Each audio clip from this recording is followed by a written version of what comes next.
La vie nous réserve beaucoup de surprises. Au sommet de la gloire, seules les personnes qui savent qu'il y a une vie après la gloire arrivent à s'adapter lorsque les épreuves de la vie leur jouent de sales tours. Joueuse professionnelle ayant évolué dans le championnat africain et européen, notre invitée de ce jour répond au nom de Habibou Sana. Elle est née au Burkina Faso. Après plusieurs blessures, elle vit ici aux États-Unis aujourd'hui et est à la tête de son entreprise de cleaning. Comment s'est passée son intégration? Comment elle a fait pour quitter de technicienne du cure-rond à technicienne de surface? Tout ceci après le générique. Restez connectés.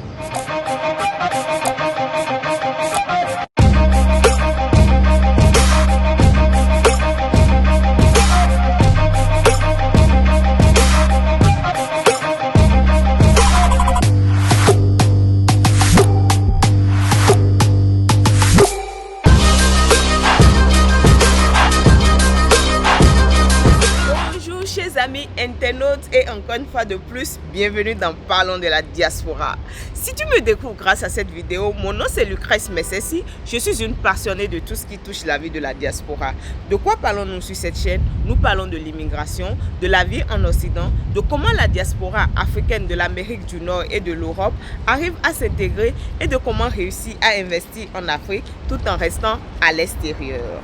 Si toi aussi tu es intéressé par nos sujets, n'oublie pas de t'abonner à la chaîne et d'appuyer sur la cloche de notification pour plus de vidéos, les unes aussi passionnantes que les autres. Merci.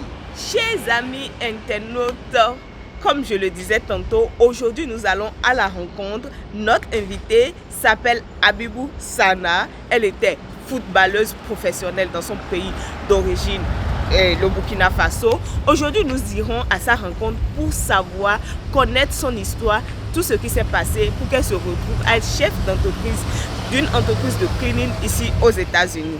Mais avant d'y aller, avant d'aller frapper à sa porte, j'aimerais faire un coucou à un ami personnel. Il est tellement personnel pour moi que vraiment si je dois commencer à décrire comment il est personnel pour moi, je suis sûre que je ne vais pas finir. Alors, Maurice Dessous, je te fais un big up. Coucou à toi, merci pour ton soutien. 1, 2, 3, 4.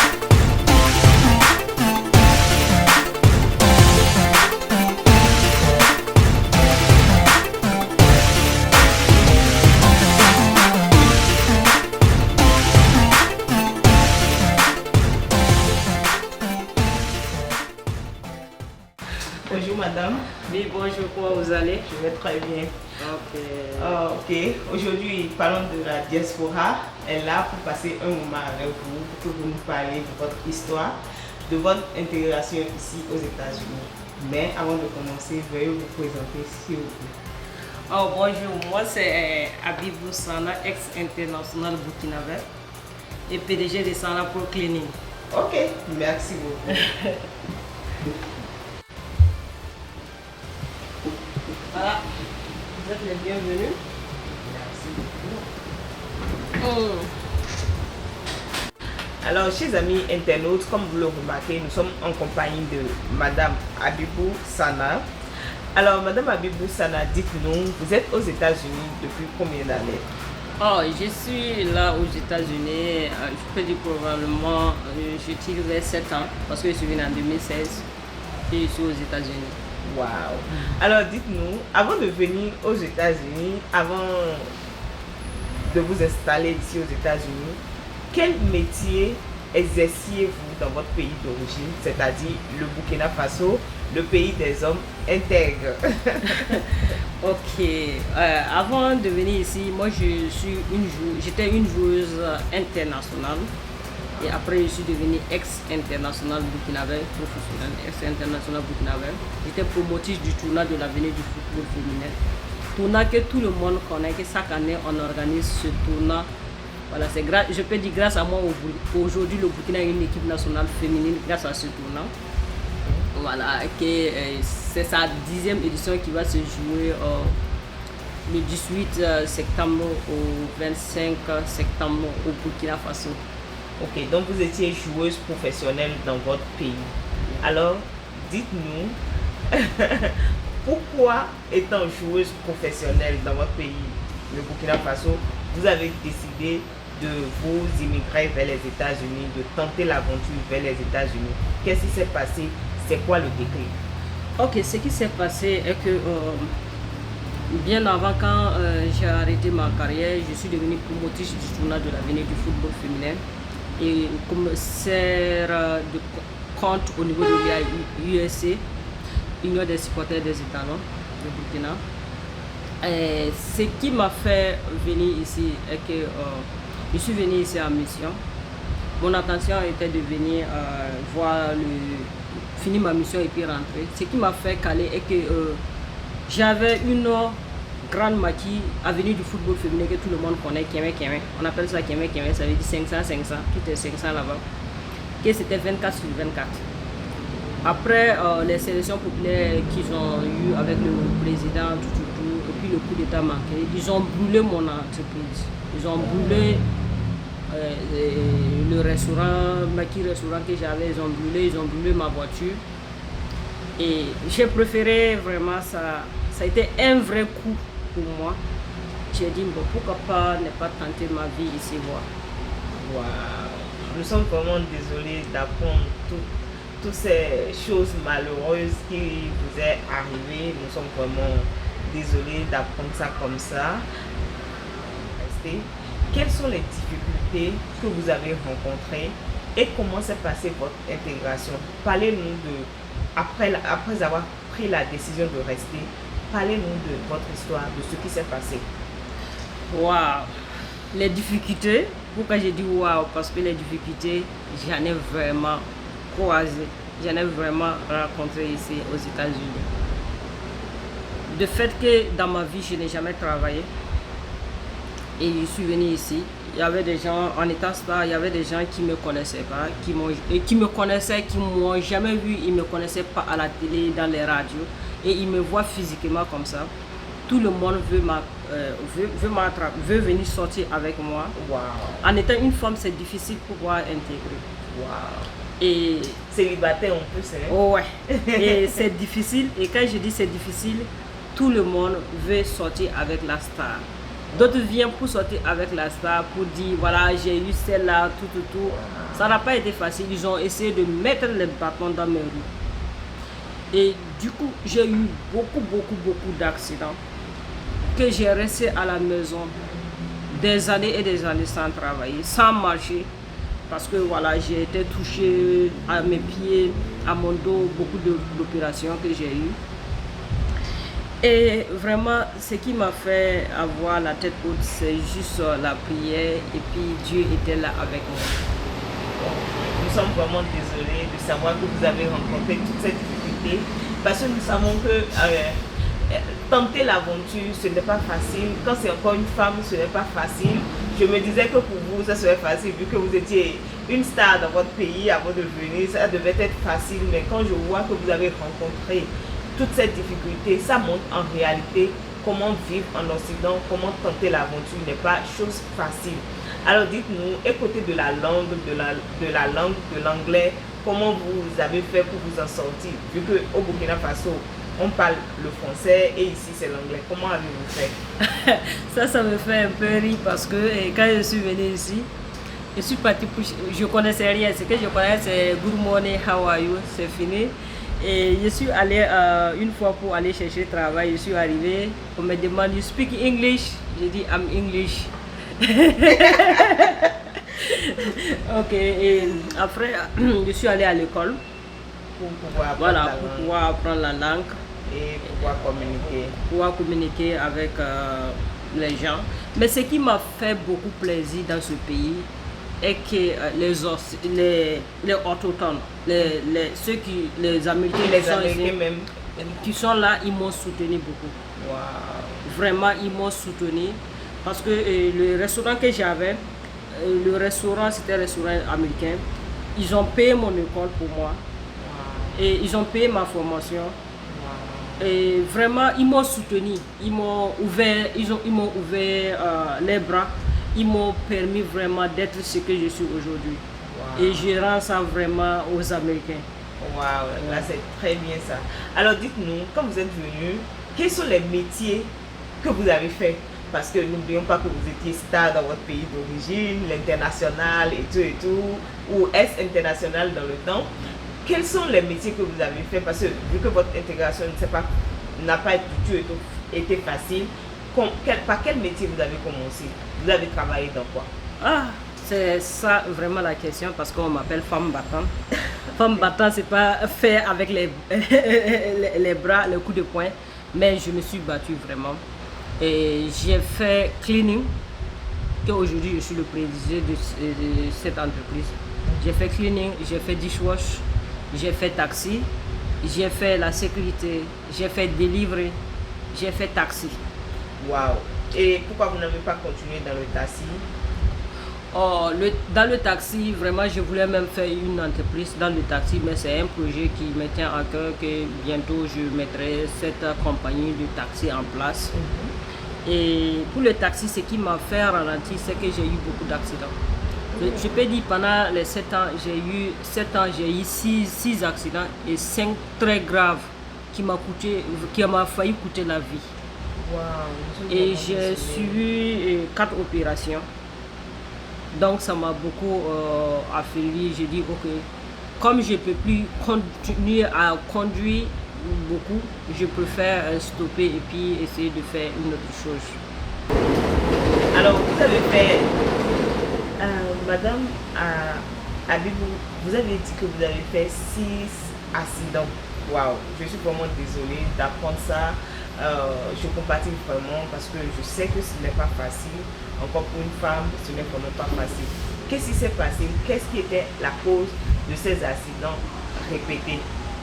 Ok, vraiment, la question m'est donnée parce que moi, vraiment, je ne savais pas. Je ne sais pas pourquoi. Et la première accident, ça date de 2018. J'étais arrêté au feu. Il y avait 2 personnes qui étaient là. Et voilà, quelqu'un est venu par derrière, il a tapé, boum, derrière. Et après, la deuxième accident, c'était le 15 en 2019, j'ai pris un taxi. Mon taxi a cogné quelqu'un, il n'a pas arrêté, il a fui. À ce moment, je venais d'arriver et je ne savais pas comment faire. Et vraiment, ça n'a pas été facile pour moi. Ok, je vois. Donc, c'est à cause de ces accidents répétés que vous avez dû laisser le métier de taximètre et vous concentrer maintenant à l'auto-entrepreneuriat, c'est bien ça? Oui, c'est à cause de ça, à cause de beaucoup de blessures, parce que je ne peux plus m'asseoir longtemps pour conduire et beaucoup d'opérations que j'ai suivies et puis voilà, beaucoup d'accidents que j'ai croisés au niveau sur la route que j'ai préféré arrêter conduire de taxi. Nous sommes vraiment désolés d'apprendre. Comment avez-vous fait pour créer votre entreprise de cleaning ici aux États-Unis? Et avant de nous le dire, dites-nous, est-ce que vous avez fait aussi une formation dans ce domaine, dans le domaine de cleaning, avant de pouvoir avoir une entreprise de cleaning aujourd'hui? Oui, effectivement, j'ai fait une formation de cleaning. Voilà, j'ai fait une formation de cleaning et j'ai servi aussi une entreprise qu'on appelle Cleaning Restaurant. Okay. Voilà, que j'étais le manager de cette entreprise et qui m'a vraiment donné, ils m'ont aidé parce que ça n'a pas été facile pour pouvoir créer une entreprise ici, surtout aux États-Unis, c'est pas facile. Et comme j'ai la formation et j'ai l'amour de la chose, voilà, parce que toute chose que je mets de l'amour dedans. C'est grâce parce que l'amour que j'ai pour le cleaning, parce que j'aime la propriété. Et c'est pour ça que vraiment l'idée est venue à moi de créer mon propre entreprise et puis profiter à donner du travail, surtout beaucoup des immigrants comme moi, et donner du travail aux les gens aussi qui sont venus pour se chercher à devenir plus que moi, quoi. Et voilà. Donc c'est comme ça que vous avez fait pour créer votre entreprise de cleaning. Yes. Et la formation, ça s'est déroulé lorsque vous étiez en train de travailler avec l'autre entreprise de cleaning. C'est pas que vous êtes allé à l'école pour avoir un certificat, un diplôme dans le domaine. Oh yeah, j'ai fait la formation, j'ai eu le certificat. Voilà, j'ai eu le certificat de cleaning. Voici le certificat, ça c'est le certificat de cleaning. Ok.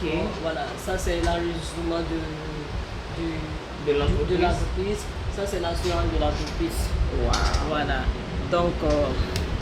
Donc l'entreprise est assurée. Oui, l'entreprise est assurée. Et l'entreprise est reconnue par l'État. Par le gouvernement américain. Par le gouvernement américain. Et l'entreprise est bel et bien... Quels sont les agréments pour pouvoir se lancer dans de tels business ici aux États-Unis, c'est-à-dire dans le business de cleaning? Et quels sont les investissements initiaux pour pouvoir commencer de tel business, de telle affaire ici aux États-Unis? Parlez-nous un peu de comment vous avez fait. Bon, comme je vous disais tout à l'heure, le début n'est pas facile. Parce que de fait, même que de créer le business, personne ne te connaît dans le marché. Il faut faire la pub, il faut beaucoup investir. Il faut voir minimum au moins 30 000 $ comme ça pour pouvoir commencer avec. Voilà, et minimum. Et il faut avoir le certificat, il faut enregistrer au gouvernement au niveau de truc, il faut avoir les documents, c'est beaucoup. C'est beaucoup de voilà, choses. Beaucoup de choses. Mais il y a seule chose qui peut te faire vraiment être au top, c'est-à-dire donner l'amour de ce que tu fais. Ok. Si tu fais quelque chose avec de l'amour, tu vas prendre des fruits. Voilà. Mais si tu fais quelque chose parce que allez, va t'asseoir, tu n'auras pas de marché, tu n'auras pas de clients, tu n'auras pas personne qui serait là pour toi. Donc c'est ce que je vous dis, c'est seul l'amour et seul la rage de vaincre qui me guide, et puis ma prière qu'aujourd'hui je peux dire Dieu merci. Madame Abibou, dites-nous quel est le nombre d'emplois que vous avez déjà créé avec Sana Pro Cleaning, et en matière de chiffre d'affaires, vous êtes en moyenne à combien comme chiffre d'affaires par jour ou hebdomadaire ou mensuel? Pour le moment, Sana Pro Cleaning ne peut pas prononcer au niveau des chiffres d'affaires, mais les employés que j'ai présentement, j'ai au moins 40 employés et ils ne sont pas actifs totalement. Parce qu'on cherche les marchés de gauche à droite. Si le jour qu'on gagne le marché, il y a 2 ou 3 qui seraient actifs, c'est ce qu'on fait pour le moment. On cherche des contrats de gauche à droite parce que Sana Pro Cleaning vient d'exister, ça fait 2 mois de cela. Ok, je vois. Merci beaucoup. Alors dites-nous, Madame Abibou, quelles sont les perspectives d'avenir que vous aviez dans ce secteur pour Sana Pro Cleaning? Perspective d'avenir. Sana Pro Cleaning a une grande vision de l'activité. Ma vision est que Sana Pro Cleaning est à New York, Sana Pro Cleaning est à Philadelphie, Sana Pro Cleaning est à... C'est la giste dans les zones.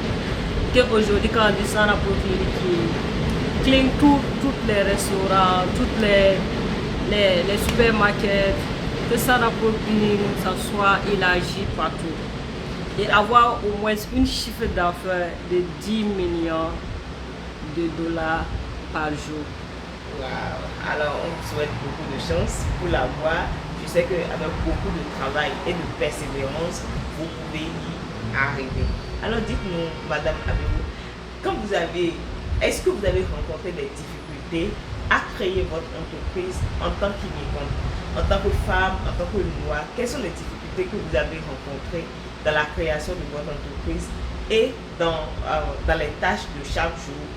Est-ce qu'il y a eu des problèmes que vous aimeriez partager avec nous? Ok, les difficultés que j'ai croisées en créant mon entreprise est que tu sais, quand tu es manager et puis à un moment donné tu laisses ce travail pour pouvoir ouvrir pour toi-même, c'est pas facile. Les difficultés que j'ai rencontrées, c'est le problème des moyens. Et hormis ça aussi, aller travailler pour des gens et puis ils ne veulent pas te payer. il faut poursuivre de gauche à droite pour qu'ils puissent te payer. Bon, j'ai croisé ça. Mais je sais que ça fait partie de l'activité. Et puis recruter quelqu'un que tu lui donnes une lourde responsabilité, tu dis que c'est cette personne-là qui serait ton manager et tu l'as fait aveuglément confiance. Et un beau matin, il se lève, il ne vient pas au travail. Et puis, bien avant qu'il y ait un contrat entre vous, il ne t'a pas dit quelque chose, il va courir derrière maintenant. Bon, tu vois, il y a eu beaucoup de choses, mais on a pu surmonter pour pouvoir devenir sans Sanapo Cleaning aujourd'hui. Vie de famille et vie de travail en tant que femme entrepreneur. Oh, je suis vraiment très heureuse parce que j'aime ce que je fais. Vie de famille, j'essaie aussi d'avoir le temps pour ma famille et puis pour mes enfants. Je suis très heureuse pour ça. Et ce qui m'a poussée, c'est quoi? C'est la propriété. Moi, je suis quelqu'un qui j'aime la propriété. Je suis très fort. Et de fait que j'aime la propriété et quand je vais aller faire la propriété pour quelqu'un, je suis très satisfait d'avoir fini le travail et que tout ça propre et la personne et que la personne aime ça. Voilà. Genre, vous aimez le fait que vous donnez de la joie dans le cœur des gens après que leur maison soit vraiment propre après votre passage. Je vois. Voilà, donc c'est ça. Madame Abibou, dites-nous, si par exemple quelqu'un tombe sur cette vidéo et voit que vous êtes une Africaine d'origine burkinabé et puis vous êtes ici aux États-Unis, vous avez votre entreprise de cleaning et a peut-être son bureau, son office, sa maison ou un lieu que la personne aimerait avoir pour qu'on clean pour la personne, qu'on nettoie pour la personne, pardon, et aimerait vous contacter. Comment vous pensez que la personne peut vous joindre et demander vos services? Ok, Sana Cleaning est sur Angie.com. Il suffit seulement de taper sur Google Sanapo Cleaning. Il y a le numéro de téléphone de Sanapo Cleaning qui s'affiche là-bas. Et ils nous contactent, on fait en ligne.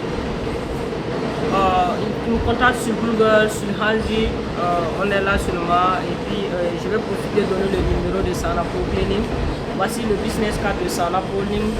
On fait restaurant cleaning, commercial cleaning, propriétaire cleaning, office cleaning, house cleaning, deep cleaning. Il suffit seulement qu'ils nous contactent sur 347 427 61 et 96 ou 33 47 819 64 64. Sana Cleaning répond 24 sur 24. Waouh, là c'est bien ça. 24 sur 24, on est là. Voilà. Mais l'office, ça se ferme de 9h à 7h. Alors, madame, dites-nous, si vous avez un jeune frère ou une jeune soeur en Afrique aujourd'hui, une connaissance même, qui vous appelle pour vous dire « Oh, je veux tenter l'aventure », quel conseil vous pouvez donner à ce dernier ou à cette dernière? Ok. Conseil que j'ai à donner à mes jeunes frères et puis à mes jeunes soeurs qui veulent tenter l'aventure. Ils n'ont qu'à se préparer d'abord que l'aventure, c'est pas du jeu. Mais en vouloir, je ne peux pas dire de ne pas sortir, mais être préparé. Il ne faut pas qu'ils vont passer par l'eau, par la route, pour venir, il n'a qu'à venir normal. Il n'a qu'à venir légalement. Parce que en traversant par la route, par les trucs, il y a beaucoup de difficultés à connaître. Et ce que je vais leur demander, c'est de travailler. Ce n'est pas uniquement en étant à l'aventure qu'on peut devenir quelqu'un. En étant ce soi-même, tu te donnes à fond. En travaillant jour et nuit, tu vas devenir ce que tu vas devenir.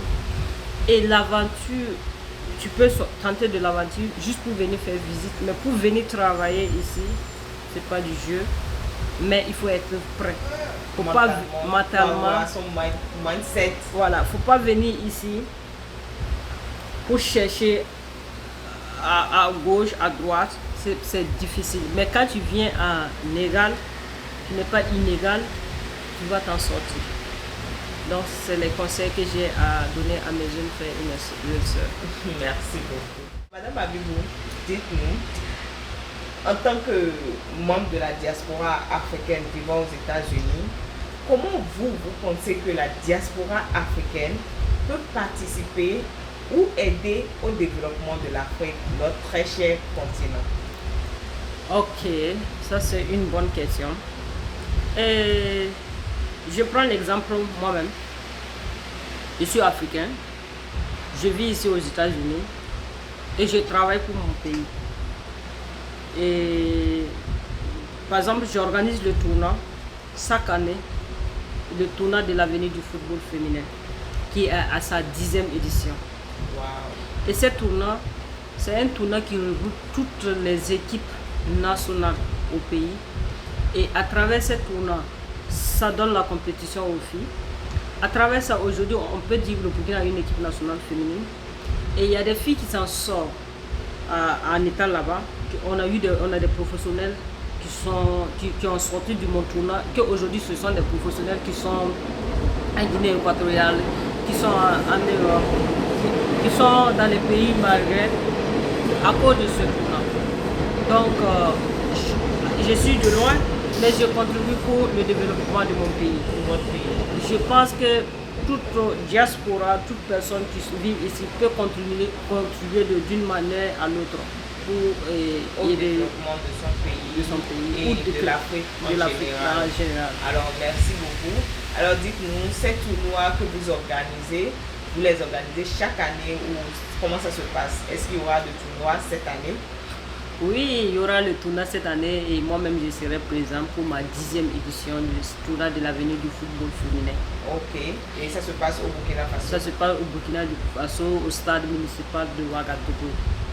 Et le tournoi va regrouper les équipes masculines et puis les équipes féminines. Wow. Les équipes masculines, c'est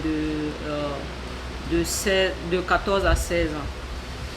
Et les équipes féminines, c'est toutes les équipes féminines au pays. Voilà. Waouh! Vraiment, toutes nos félicitations pour tout ce que vous faites pour le football burkinabé, pour ce que vous donnez à ça, pour l'amour de la chose.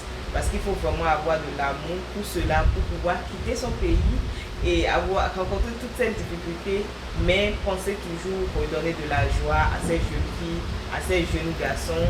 C'est vraiment beaucoup de choses et nous vous encourageons. Parlons de la diaspora, vous félicite vraiment pour ça, pour tout ce que vous faites pour le Burkina Faso et pour l'Afrique. Alors, chers amis internautes, nous sommes à la fin de notre moment avec Madame Abibou. Alors, Madame Abibou Sana, dites-nous, si vous avez un mot de fin à nous donner, qu'est-ce que vous pouvez nous dire?